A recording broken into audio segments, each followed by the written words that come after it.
All right, if somebody would grab the lights, and I'll ask all of the servants to come up here to the front.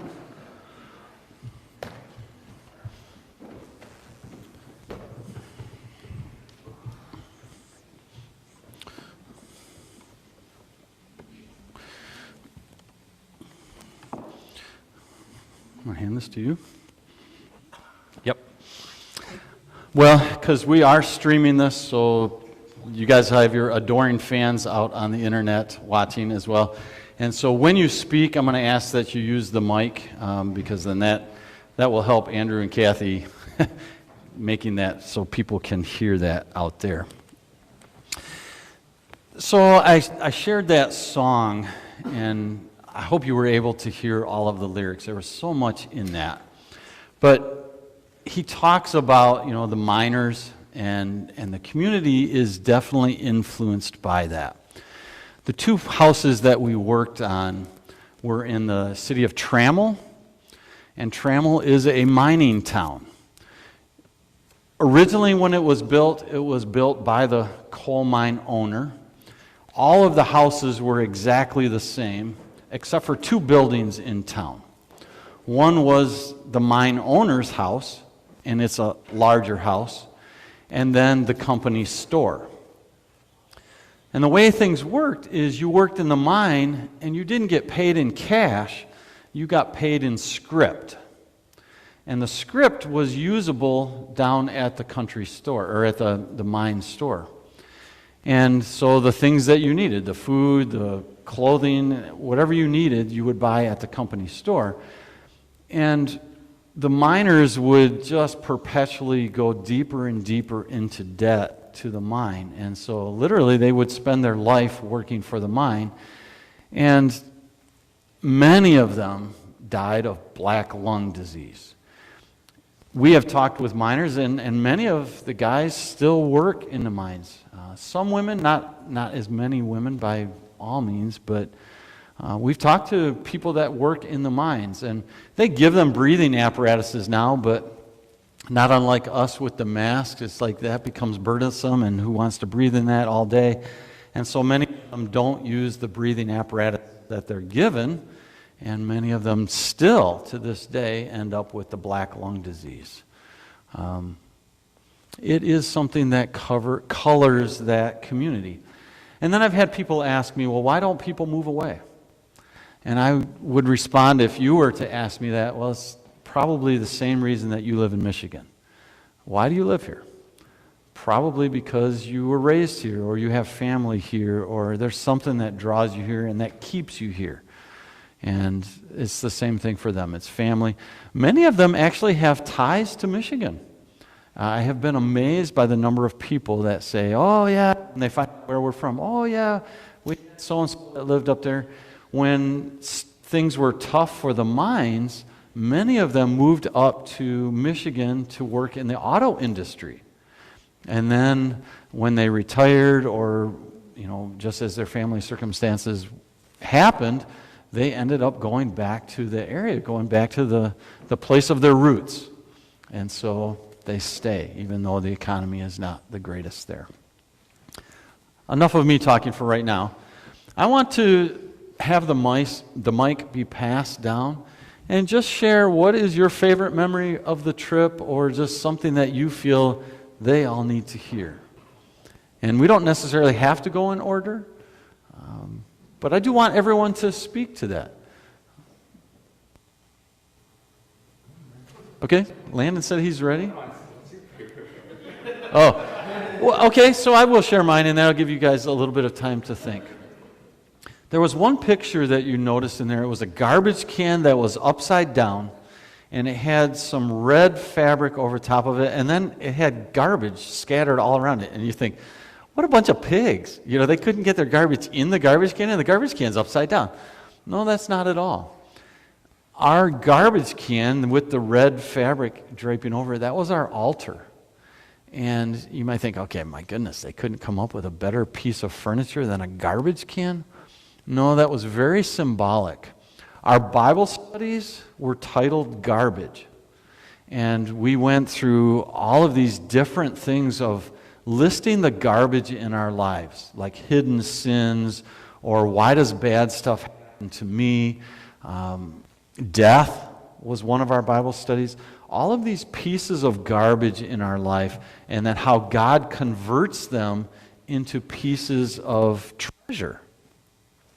And so everyone who came on the trip brought a piece of garbage with them that represented the garbage in their lives.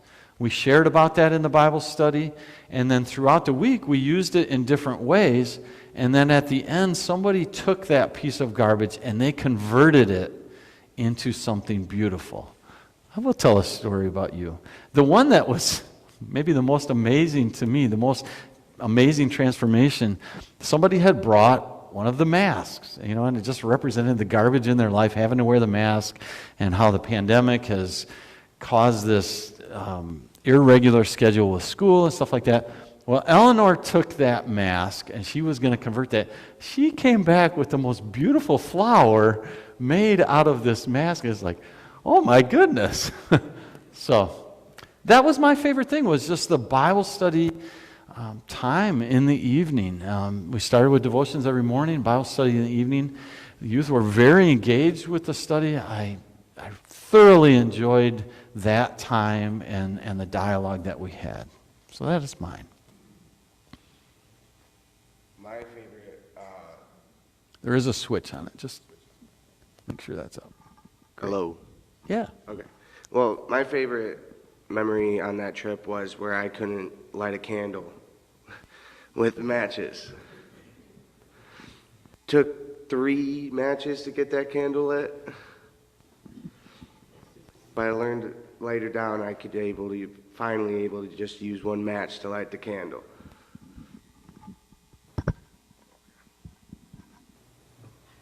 Let's be clear, that was the candle we used for the altar too, so, if we had to get that lit.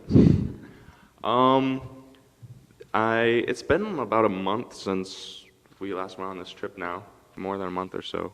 So it was kind of hard to think of a favorite memory. And I know when we first departed, Nora, Greg asked what our favorite memory was. And that kind of slipped out of my mind, but I think, let's see. I want to say probably the breaks. We have gone to Hocking Hills quite often. That was my 3rd time going this year. And that was at the beginning of the trip, which is different. Usually comes at the end. Instead, towards the end on our Friday evening, we went to the Breaks, which is it's an interstate park, borders Kentucky and Virginia. And it was different. I'm a very nature person, so I love Hocking Hills, but it was nice to see something a little bit different.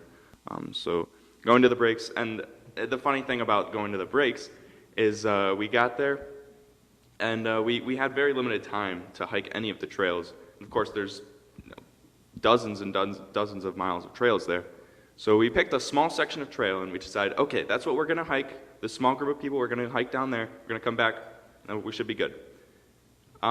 We got like a quarter of the way down the trail, probably not even that, and there's a little path off to the left. It says rock climbing accessibility trail or something like that. So we went down to check it out, and then we spent the rest of our time there. And we didn't even hike the rest of it because we were down there climbing rocks and going through small caves and stuff. So could spend a lot of time there, but something different. I think that was my favorite memory. I think my favorite part is, I think I've been down there 4 times, 3 times, is seeing the people that's down there. Kind of really formed a bond with them, I guess, But that's my favorite part, is going back down there and dealing with the people that's down there. And I've always said this, that I kind of fit in with them, and it's just a pleasure to be down there.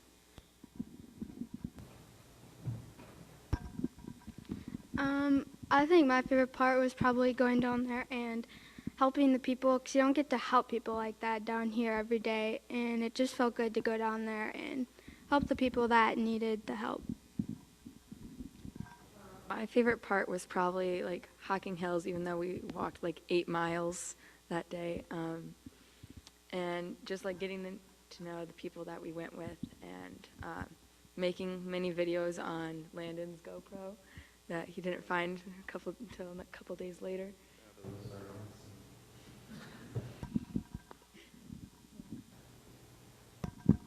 My favorite part is when we went to the lookout spot in the mountain. My favorite part is really between two of them. The first one is there's this decrepit bridge on the property where we stayed, and one night we all went out there and we put blankets across it and we got to stargaze for an hour, and that was just really nice because you could all just exist, crack jokes while you're on it, and just just enjoy everyone's company. And the second is anytime we were all in a car, because you can't get out and you're stuck in there, and there's scary dips in ravines when you're driving, and it's just kind of nice to not be able to go anywhere and just get stuck in there.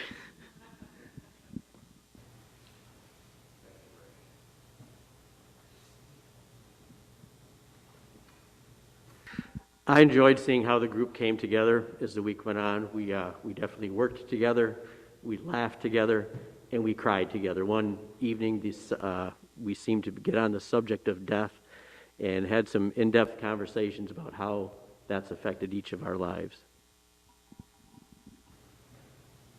That was my first year down there to see the residents of the community and the low income, the poverty, to see all the coal being mined all day long. You have these large trucks going by in front of the complex hauling coal, and then right probably 100 feet behind the complex is a set of tracks, and there would be dozens and dozens of coal cars each day going back and forth and hauling that, and seeing some of the miners in the stores that had come out of the mines dirty, and just looking at that and listening to the two musicians that Tuesday night talk about the heritage and how that area got developed originally with moonshining, and to escape the federal government and taxation and stuff, they worked their way down into those hills and then went into mining. So just to understand some of that culture and the history was really fascinating for me.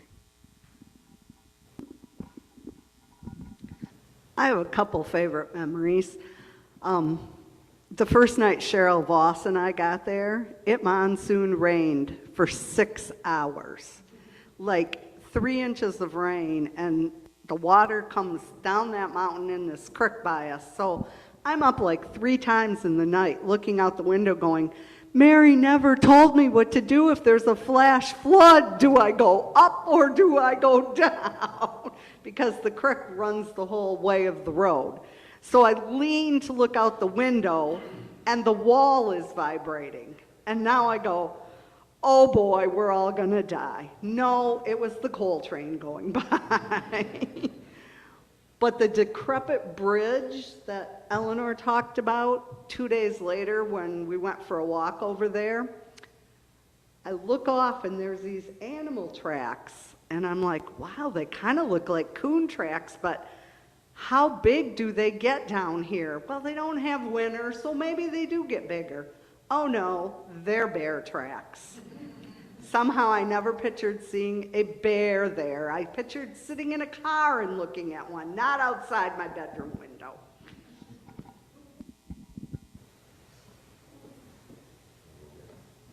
Well, and now, those were all your favorite memories.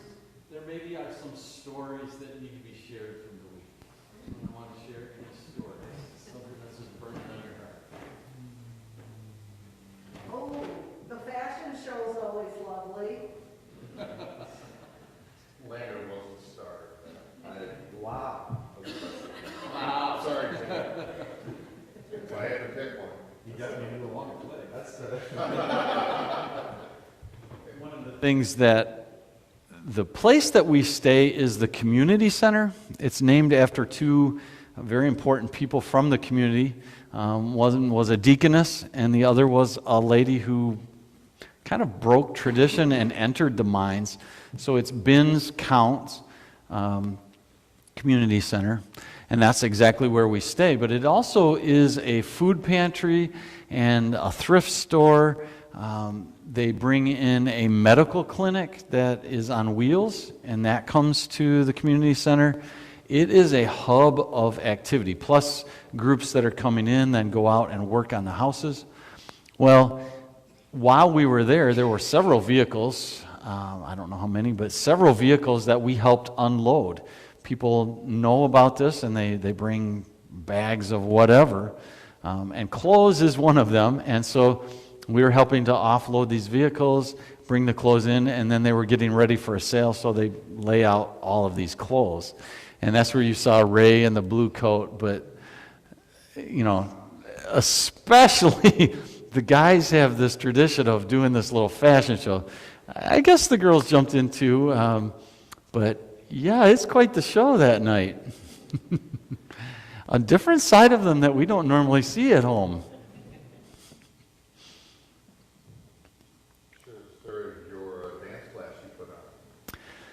Okay.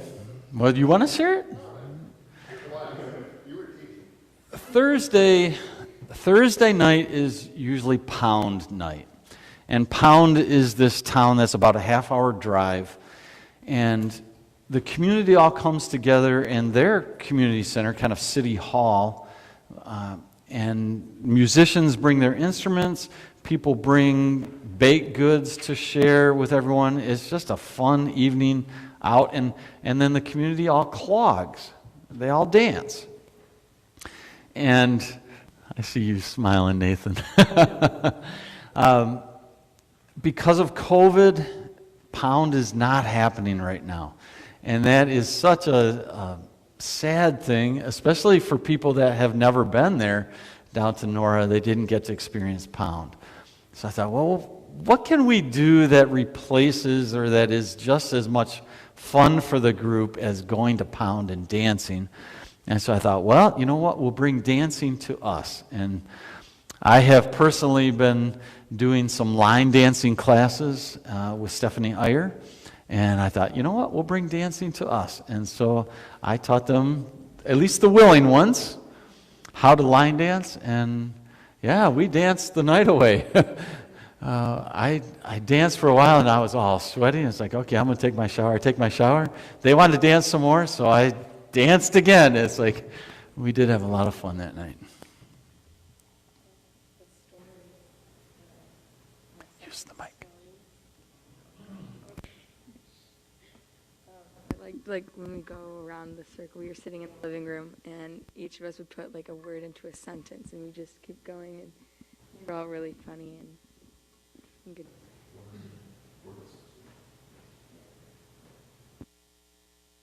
We are our own entertainment when we go there as well. You know, they did come Tuesday night and do music for us, but there's a lot of time where we're just together.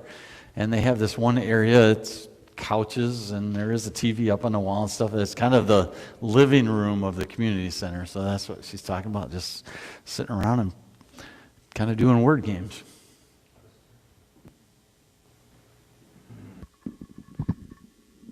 All right, so this is my 4th year taking a trip down there. And it's always fun to see especially the first year people or people who aren't as experienced in the work that we do, learn a lot of skills. So we fixed a ramp, we fixed a railing, we fixed a whole porch. That was in Trammell. But the team that was, because we split in half, the other half of the team stayed at the community center and helped fix things around there. I think it was Thursday. I'm pretty sure, yes, it was Thursday, the day that snowed.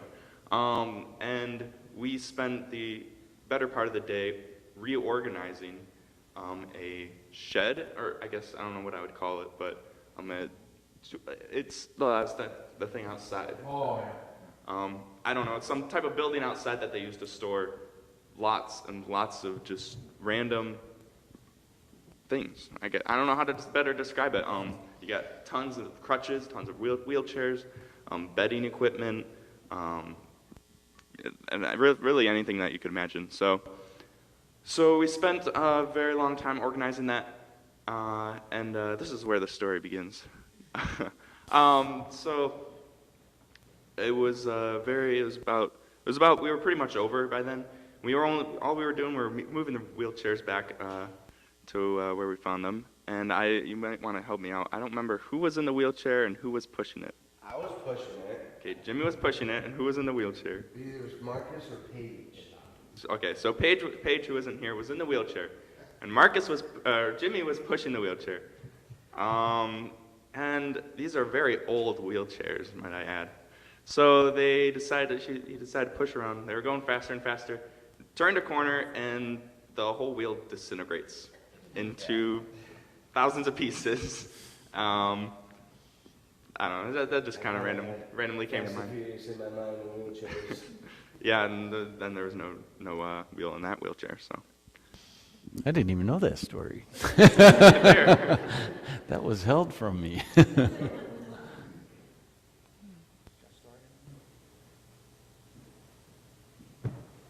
I'm sure there will be more. You have one? This was my 4th year, I believe, too, going down there. When it was James and, what's his name? Kenny? Kenny came down and played their music, had a little dance battle. Me and Greg were going back at it, back and forth. But turns out I was the real champ on that one. No, I don't got the gentleman for that type of dance today. But yeah, it was fun. And then I got to make this clear: the picture of the tummy face, that was Landon's idea. That's not mine. That's Landon. I can't take full credit.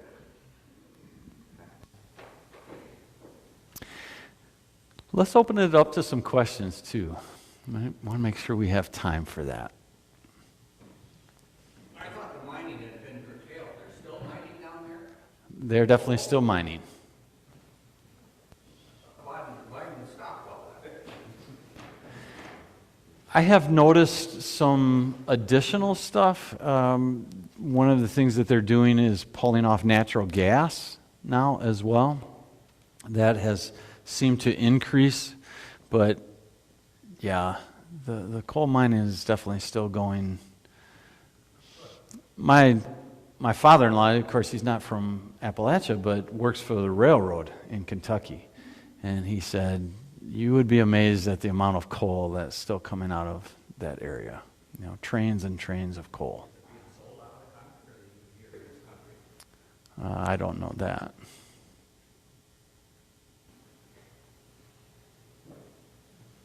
Did any of them learn any skills from running any of the equipment or tools? Yeah. I learned how to lay cement. Yeah. Come on, Maddie. You use a lot of new tools. I'll just say I got to tar a roof, which I had not done previously. It's a very sticky work. So I tried using the Sawzall. I only got to use it once because Cadence took over and used it every day.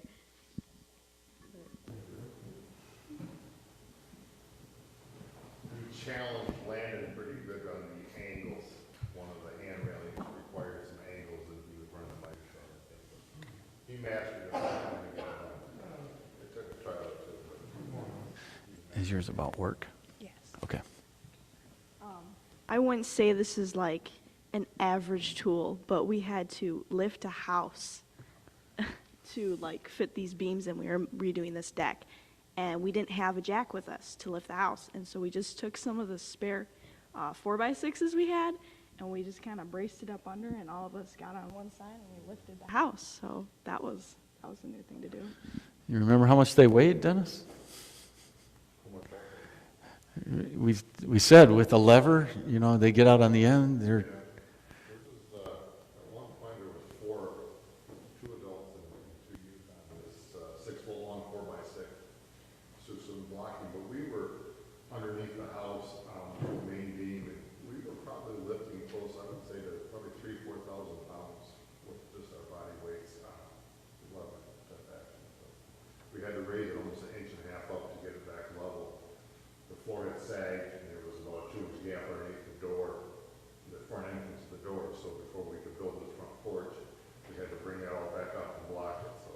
So it was pretty interesting how we were able, without a jack, to accomplish it. It worked out well. It was good. I am definitely impressed with the youth. Number one, their attitudes. They're not afraid of getting dirty. They're not afraid of trying something new, using a new tool. They're not afraid of work. I'm very proud of them that way. And the amount of work that we do, we run into the problem down there, even though we've been down there year after year after year, of them just believing the amount of work that our group does. And we're constantly running them out of work, out of projects. And it's even as adults, just staying ahead of them and mentally knowing, okay, what's next and what's next, because we don't want them standing idle. They don't want to stand idle. And so just keeping the amount of work in front of them, it's good. I'm very proud of them. Very proud of them. I'll go back to your comment that there's Mary and JR, and we poured concrete. They have a base. And if you picture this house, it's built on the side of a hill. You got the garage is on top. Then there's an apartment. Then there's a basement. Just kind of totally, who would put a garage on top of their house, but that's the way it is. And down below they have a garden, I call it a garden shed. We cleaned it out, and then JR said one day, he said, boy, it's hard to get the road tiller in and out of there. Boy, can we pour a ranch on it too, with concrete. And it was, what was it, Ray, 2 bags? Yep. 2 bags of concrete. Took us half an hour to do it. And JR looked at us and goes, I've been meaning to do that for 10 years. 10 years to do 2 bags of concrete. But that's I would call it the pace. We're going to think about it, but we're going to think about doing it someday. Talk about how you tested that roof. How I tested it. Oh, no. Some stories are better left unsaid. Yes, Ruth. How many live in this community, and is the community, are your children in school or elderly or something? Yes, we drive right by a school. Well, first of all, you have to understand, if you imagine the topography, even like Dwayne talking about the garage being on the top, that's because that's where the road is.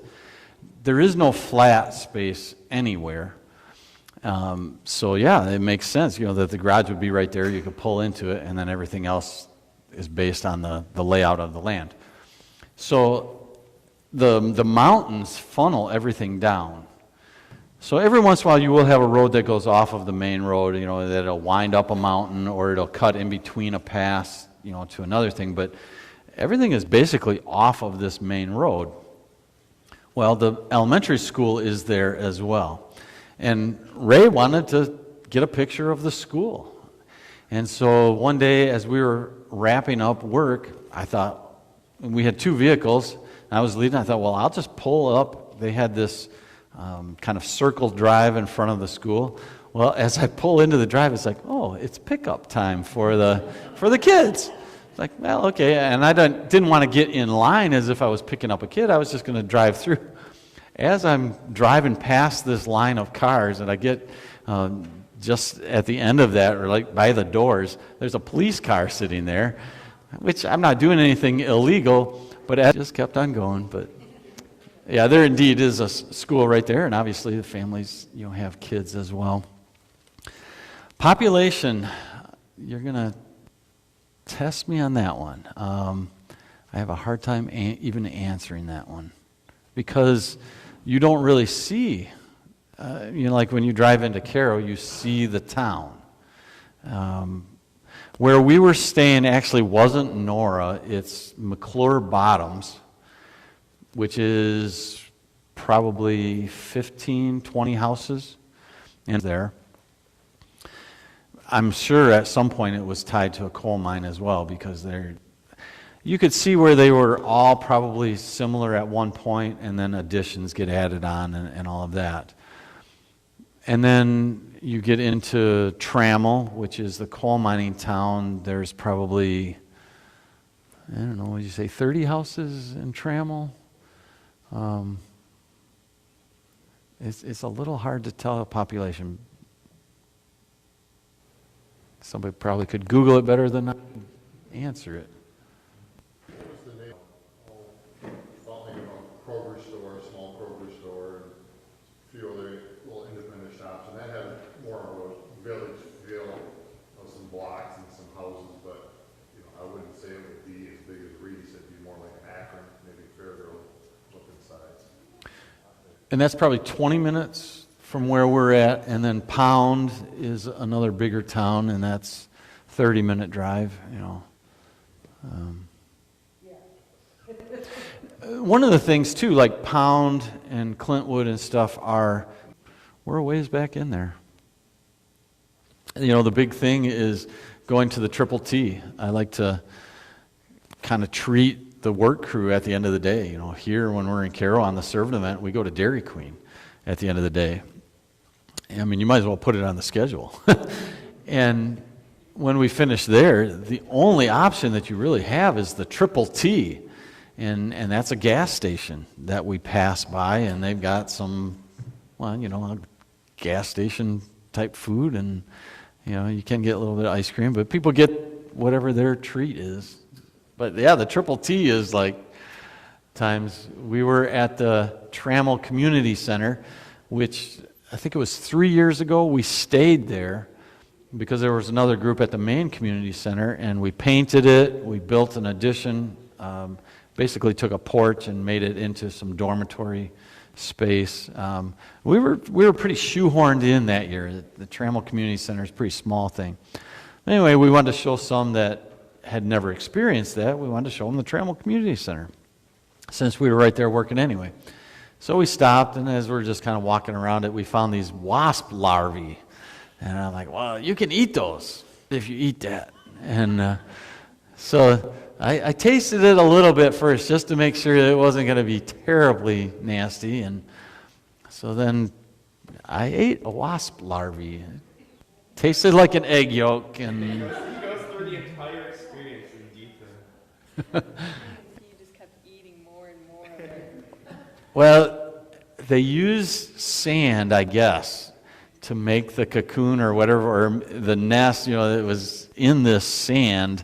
And so, yeah, I had grit in my mouth for a long time. I earned that blizzard, but they have all of that. Have experienced some where I wonder if some of the houses have dirt floors, but you know, even the houses in Trammell, although they're getting old, and like the one porch that we did, well, yeah, a beam had rotted out, and so it was sagging. But, you know, in the day they were small houses, but they were adequate houses, you know. But there again, we're not, even being in Trammell, a partner that came and did music with him. And he would tell stories. He was probably the prime storyteller. Jimmy has tried to step up his storytelling game, but boy, this guy was just a storyteller. And he said, you know, he grew up in this house with his mom and dad, and when he got married, he moved across the street. You know, him and his wife moved across the street to this house. He said, most traumatic move of my life, I'm never moving again. He had moved all the way across the street. That wasn't necessarily always the case. Not everything is city. The stream behind us has Even the community center, the sewage dumps into the creek. We have affectionately referred or named this creek Poop Creek. Yeah, a lot of the sewage goes right into the creek.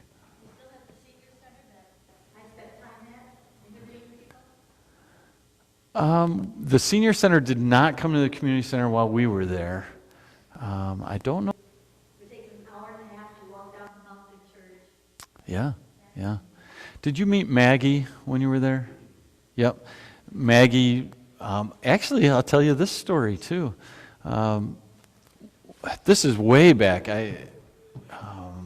Boy, it would have been like Jeremiah Downing and Aaron Steele, Shia boy, Megan, she was Megan Walker at the time, took that group down to Nora. So we're talking way back. First time I met Maggie. Well, now every year I go down there, I've got to catch up with Maggie. And we were told when we first got there, Maggie's getting a new house. There is this program in the area where in Trammell and places like that, they have this federal money where they can replace the houses. And so Maggie's house was torn down to the ground, and she's getting a brand new house. So they told me about that, and then when we were working one day, we stopped by Maggie's. There's all these guys working on her house. That's the thing, too. Just the relationships. And they know that we come back year after year in these long-term relationships that we have with Mary and JR and Maggie and stuff like that, Jimmy. That's a good piece of us going down there.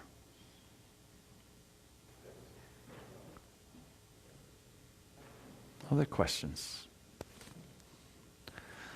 Written, they wrote that song. That's not one that is re-recorded from somebody else. That is a song that he wrote. Yeah, I could sit there with the thing and I'll type it out. The gentleman that was playing the banjo, it was his grandfather was the father. One of them. Worked in the coal mines, and they had a rule in the coal mines that they would fill these carts each day, and if there was any rock in the coal cars, they would not get paid. Coal drilled in it. They would get one for every carload, and that's how they got paid. And each car was about, he estimated, between 1,500 and 2,000 pounds a ton per car. And he would do 15 to 20 cars a day, filling these cars and filling them. And at the end of the day, there would be times that 4 or 5 of his cars wouldn't be counted and paid for because they'd find a rock in it. But he talked about his work all day long, and that's what his grandfather probably did for 40-some years. And even him playing the story of, that's what the coal miners had to do. That was their entertainment. Is they would get together in the evening and they would do music. And there's one song that they did. I'm trying to remember the title of it, but they would have this bucket of moonshine that they would have a dipper in it, and people would just take a swig of the moonshine as they're listening to music and dancing, and they would have the moonshine. And he tells the story that you never wanted to put the banjo player from the musicians. And said, too, that oftentimes the musician, because they would just be in one of these houses, and these houses are not that big. And so they would put the musicians in the doorway in between the two rooms, so you could have music, heard in both rooms and there for dancing. You ever heard, somebody use the term, like cutting a rug or stuff like that? They would roll up the rug so they could dance, and then, right there in the houses. Mary is the director at the community center, and she's the one that knows all of these. Yeah. I wonder, this is kind of a longer term thing, what will happen to that community center when Mary retires. Mary is so pivotal to that community and that community center. I don't know if anyone knows how long she's been doing it, but it's a long time that Mary's been doing that.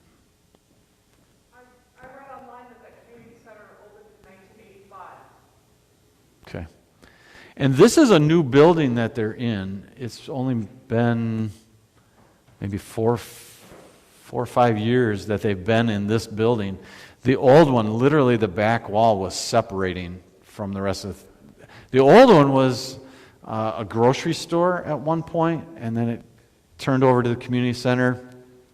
There's a lot of history even to the buildings. The old community center, the bunkhouses were separate buildings, and you literally went down to it, and it had 3 high bunks. But they would house the coal miners in there, like during strikes or stuff like that. They would house the coal miners in there. Well, one time when there was a strike, somebody went by the community center and shot it with a gun, and in this aluminum strip that is the front door, there's these bullet holes in it. I guess nobody was hurt, but yeah, the whole thing of when there's a strike at the mines, it's like you don't cross the lines. There's a lot of emotional tension with that. The community center that they're in now is the old lumber yard, and so it has all kinds of space. Yeah, it's a wonderful building for them to be in, and they basically got it for like $100 or something like that because they knew it was going for the community center.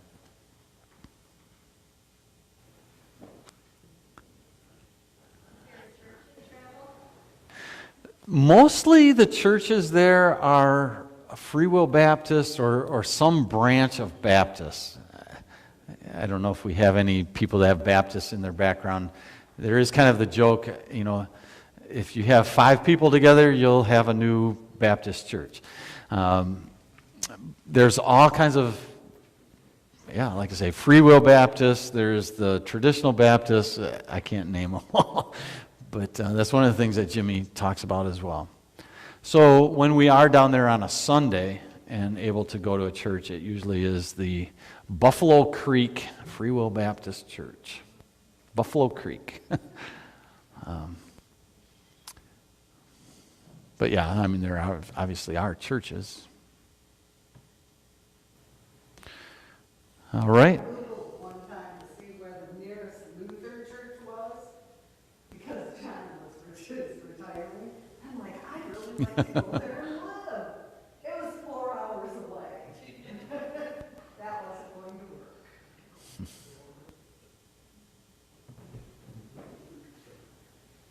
But thank you, appreciate it. Yes. Thank you guys for coming. And I have some stuff for all of you guys.